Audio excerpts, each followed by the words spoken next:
short missive on eclipses. I like the way that sounds.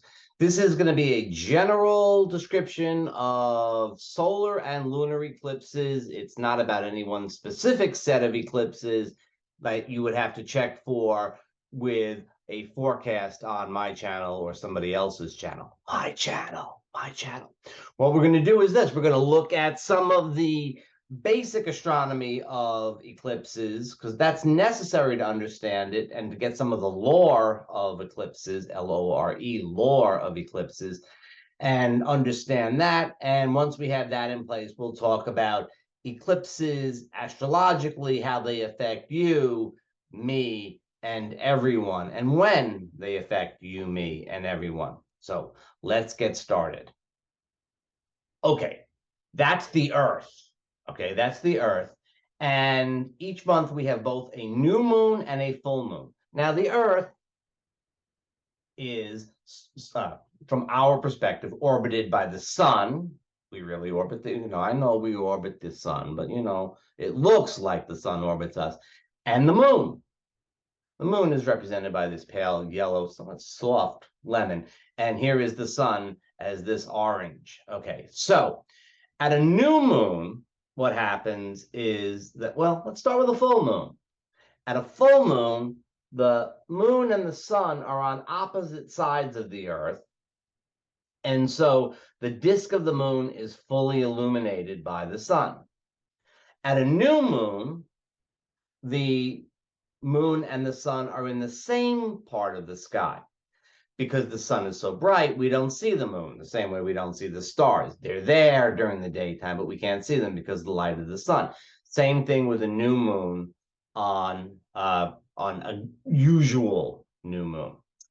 But twice a year, something interesting happens, and that is that the sun and the moon, the disk of which, by the way, the disk of both are the same size from our perspective, a coincidence that they are the same size from our perspective, so that the disk of the moon and the disk of the sun are the same exact size. So what happens twice a year at the new moon is that the moon is actually at the same height, declination we call it. It's at the same height as the sun. And so when the moon passes in front of the sun, it's nearer, right? When the moon passes in front of the sun, the light of the sun is blocked out. Now, we'll talk about that in a second. For a full moon, lunar eclipse, which also happens twice a year, the moon is, where'd it go? We'll put the moon over there, down on the bottom corner. The sun, they're very sophisticated props over here, I want you to know. The moon is on the opposite side, and the Earth gets between the sun and the moon and blots out the disk of the moon. So in both cases, we have the light getting blocked out. In a lunar eclipse, the light is blocked out by the Earth, and in a solar eclipse, the light of the sun is blocked out by the moon. Eclipses happen, as I said, twice a year, right? We have eclipse season twice a year. So we get 2 solar eclipses and 2 lunar eclipses a year. Once in a while, we actually wind up getting an extra eclipse in one of those things. And so it's an unusual thing. So what we're talking about here is something that will happen twice a year in what we like to call eclipse season. Why do we call it eclipse season, you say? Well, because the effect of the eclipse starts before the eclipse, rather long before the eclipse, and it continues after the last eclipse. We will, using even more sophisticated materials, we will make for you a diagram of eclipse effects. We start out with, this is what I call the suspension bridge model of eclipses.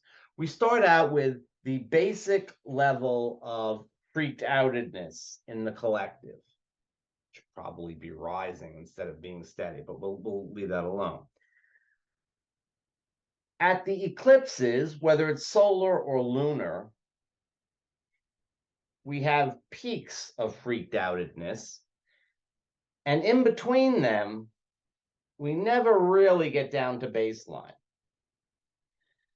But before the first eclipse and after the second eclipse, we also have a new moon or a full moon, depending if we get a solar or a lunar first.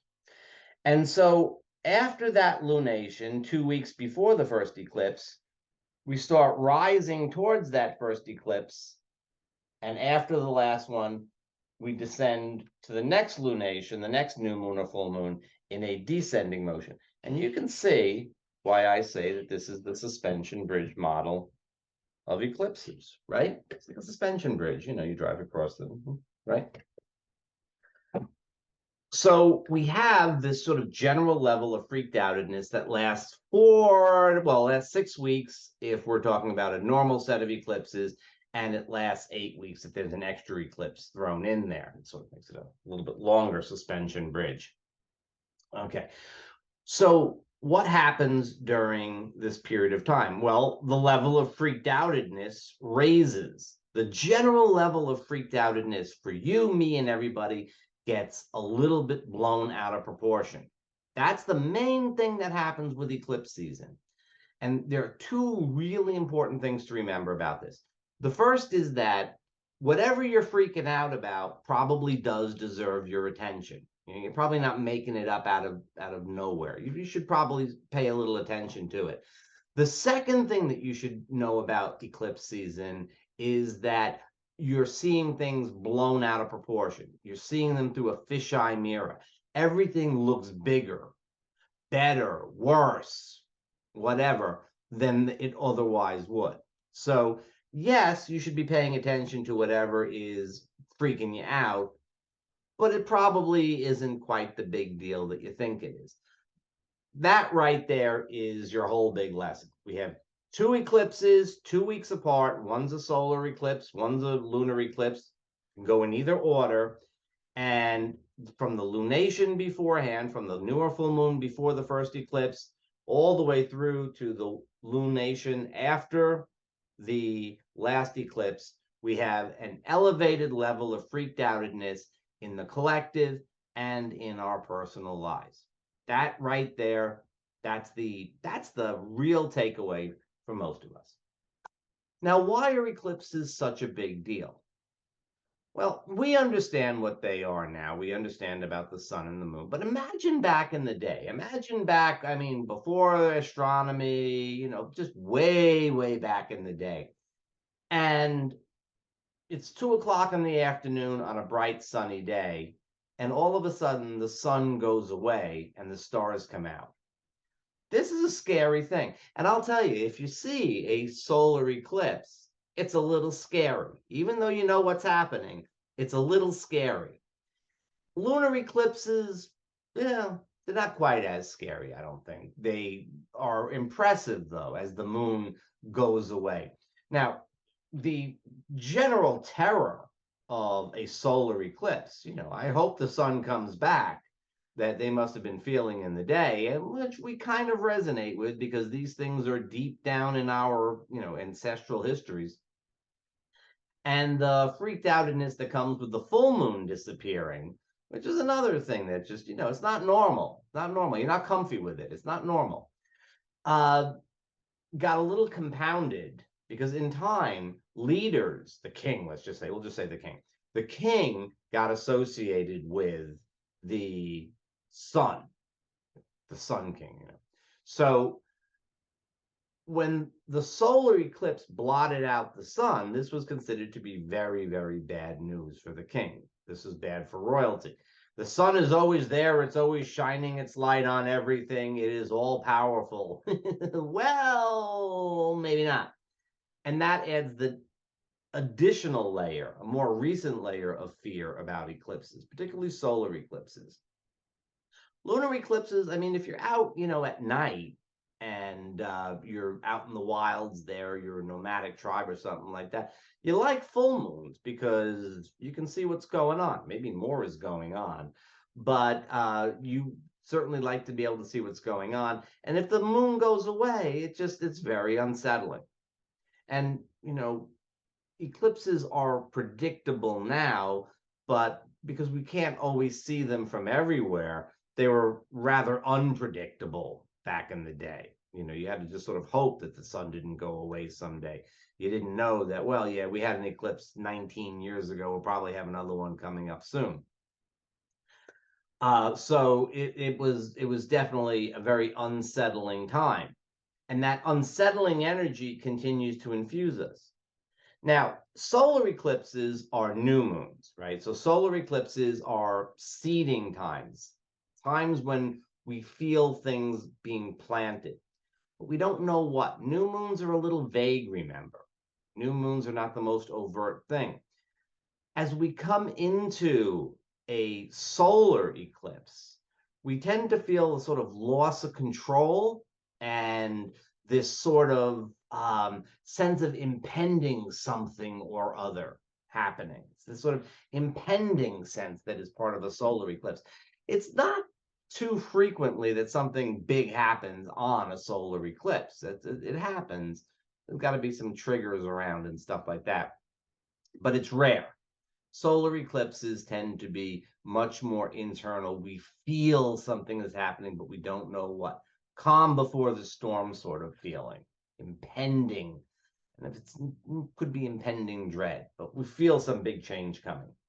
Lunar eclipses are powerful full moons. Now, full moons were already a bit lunatics, right? People sleep about 20 minutes less on average around the full moon than they do at other times, so not getting as much sleep, up a little bit more, that kind of, and we all know about full moon lunacy and all of that type of thing. Just whether you go for like a physiological explanation for it or an astrological explanation, people get a little nuts around the full moon. Well, the full moon lunar eclipse is that manifesting, that popping of energy, but in a big way. But right in the middle of that popping comes the covering up of the moon. It's this sort of like we're all freaking out and then the lights go out. Especially like a big party, a big, boisterous, reckless party. And suddenly the lights all go out. For just a little while, they come back on again. But it's a little bit of this kind of, well, what happened over there? But full moons are themselves triggers. So while the new moon solar eclipse may take a while to manifest in any direct way, full moon lunar eclipses usually manifest right there. Now, who do these affect? Well, lore has it, astrological lore has it, and it makes a lot of sense that the area under the eclipse, the area on the Earth where you can actually see the eclipse, which is limited, is going to be the one that is most affected. It would make sense, right? We're all affected by this general energy of eclipse season. We're all seeing things through the fisheye mirror. We're all seeing things out of proportion. That's just ubiquitous. Everybody gets a lot of that. Clients call a lot more during eclipse season with something that's very important because things seem very important and you feel that you need to deal with them and they can be concerning. Okay, so everybody gets some of this energy. The people who live right under it get perhaps a little bit more. I say perhaps because astrologically we would look at another factor, and that is how close are the eclipses to something important in your chart. Well, first of all, eclipses move backwards through the zodiac with the nodes of the moon. So we have eclipses for about a year and a half, let's say, in Scorpio, Taurus, and then we have eclipses for about 18 months in Aries, Libra, and then go back to Pisces and Virgo. So they go backwards through the zodiac, right? Of course, the solar eclipse is always in the sign, let's say Aries, that is opposite to the lunar eclipse, Libra. I mean, sometimes if it's right on the cusp of signs, it switches over and stuff like that. But basically, that's what we're talking about. So they come in pairs, the solar eclipse on one side, the lunar eclipse on the other. And then 6 months later, the solar eclipse in the opposite sign and the lunar eclipse back. So solar eclipse in Aries, followed by a lunar eclipse in Libra. And then 6 months later, a solar eclipse in Libra, followed by a lunar eclipse in Aries, because the sun has moved halfway around the zodiac. Okay, so the eclipses are moving backwards through the zodiac. If the eclipse lands right on an important point in your chart, let's say a major planet, perhaps an asteroid, or let's say the ascendant or the midheaven or the descendant or the IC, if it lands right there, maybe the vertex, then it's hitting you directly. And it is likely that something will manifest from this eclipse. It could be good, it could be bad, it could signal a major change, it could signal a rather subtle shift. Depends upon things like which point is being affected. It depends quite a bit upon the condition of the planet and so on and so forth. There's a lot of other things to look at. But if it's hitting you directly, it's right there and it's you. It's all about you. If it's near, but we got to be right there. We got to within a degree of the eclipse. It's got to be within a degree, and maybe by opposition, but pretty much by conjunction, right? We're not, if it's trine, stuff like that, yeah, you feel it maybe a little bit more, but it's, don't get excited because it's not going to be that exciting. The two things that people who know about astrology are fearful of. Number two is that something really bad will happen when a major transit or eclipse comes up. And number one is that nothing will happen when a major eclipse or transit comes up, right? These are the two fears. Well, if it's, the eclipse is trine to your moon or something like that, it's not really going to be such a big deal. You'll feel it. You'll feel it more. You'll feel it more, but it doesn't mean anything's going to happen. If there's going to be some sort of change seeded by the solar eclipse or manifesting at the lunar eclipse, it's got to be right there within a degree. Now, if you're a couple of degrees away, let's say the eclipse is at 14 of Scorpio, and you've got a planet out at, let's say, 11 of Scorpio, yeah, you're going to feel it a little bit more. By all means, you're going to feel it more than most folks, but it misses you. This one grazes by your head, but it doesn't hit you. So, and remember, even if it hits you, it's not necessarily a bad thing. It's just as likely to be a positive thing. We're not crazy about change. As a rule, we're not crazy about change. That's why eclipses are so scary, because they represent a big change, right? We're used to the sun being out in the day and the moon being out at night. The eclipses represent a change, and they are a challenge to our deeply conservative nature. So we're not looking at this as really being bad things that happen if eclipse lands on you, but it's going to be potential for change.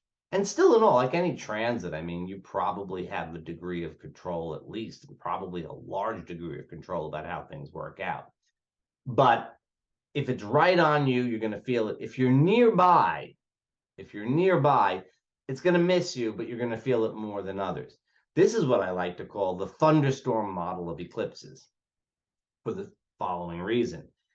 When there's a thunderstorm coming over your area, everybody in the town knows there's a thunderstorm, right? It gets dark, the wind starts going around, then it dies down. You hear the rumbles of thunder, you can see the flashes of lightning.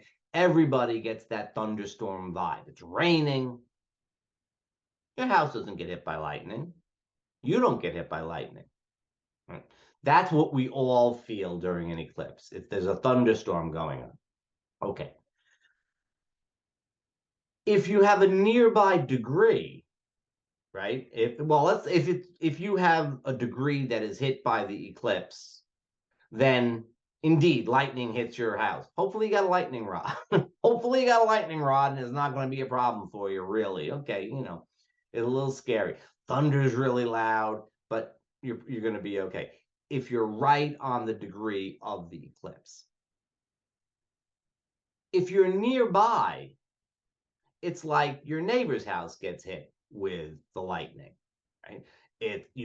Big flash of light, big clap of thunder, scary as hell, much worse than if you're on the other side of town. But your house didn't get hit.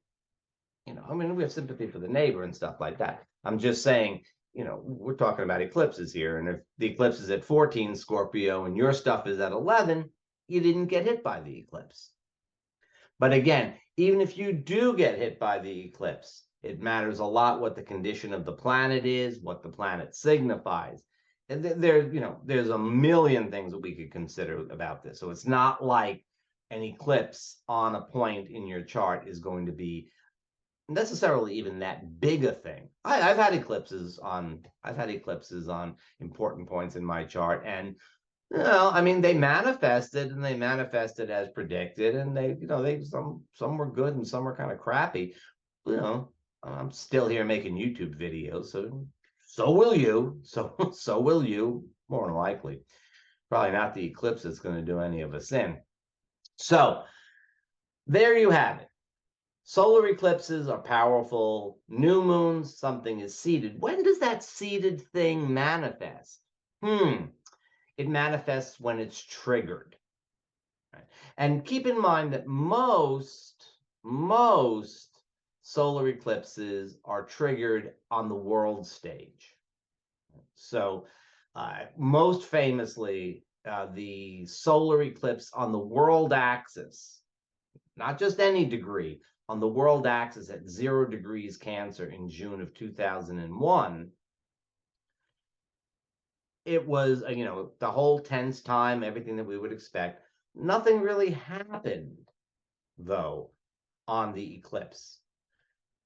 But Mars, Mercury, another full moon, Mars, Mercury, sometimes, they act as triggers. Although Uranus can act as a trigger. And so that eclipse in June of 2001 was triggered when Mars got to 0 degrees Cancer on September 11th.